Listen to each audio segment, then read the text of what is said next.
Some metal bands didn't aim to sound clean, they aimed to sound wrong. Raw production, ugly tones, and intentional chaos turned imperfection into identity. This is bands that made ugliness sound intentional. Number 5, Dark Throne.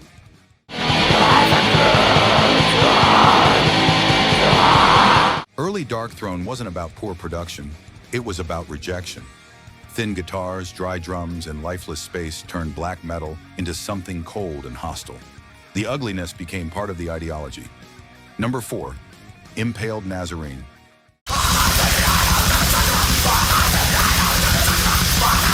Chaotic songwriting, abrasive tones, and deliberately unpleasant mixes. Nothing here aims to be polished or comfortable. Their sound feels reckless, confrontational, and intentionally unrefined. Number 3, Pungent Stench.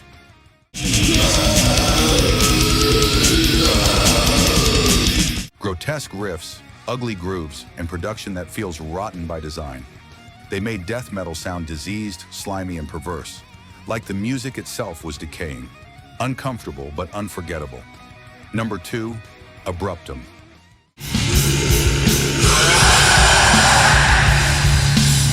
This isn't music, it's ritualized noise. Screams, distortion, random percussion, and total lack of structure turned sound into psychological pressure. Abruptum made ugliness spiritual. Number 1, Beharit.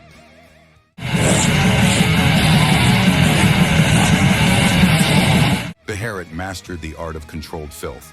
Lo-fi recording, hypnotic repetition, and primitive execution transform limitation into atmosphere.